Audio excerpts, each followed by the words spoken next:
À gauche, on joue la carte de l'unité. Les leaders politiques nationaux sont assis côte à côte.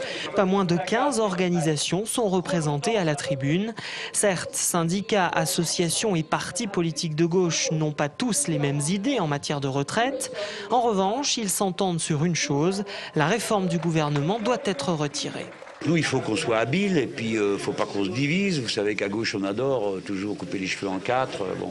Donc là, la consigne, c'est marcher groupé derrière les syndicats, puisque les syndicats sont unis, plus unis que le sont les partis politiques de gauche. Donc voilà, c'est ça la consigne. À la tribune, les orateurs se succèdent dans une ambiance très anticapitaliste, voire trotskiste par instant.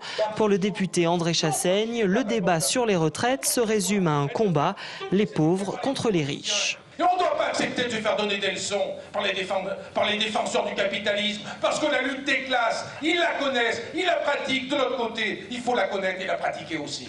Au-delà des petites phrases et des attaques contre Nicolas Sarkozy, la gauche veut se montrer crédible. Pour Olivier Besancenot, une autre réforme est possible, avec une retraite pour tous à 60 ans. Le leader du NPA espère bien convaincre avec ses arguments. Le problème qui se pose, c'est d'établir une mobilisation croissante et de continuer à agréger, à fédérer tous ceux qui n'étaient pas d'accord avec la réforme il y a quelques mois, mais qui maintenant commencent à prendre confiance dans leurs propres forces et se disent que gagner est possible, ce qui n'était pas forcément le cas il y a quelques mois. Donc c'est pour ça que c'est une étape importante.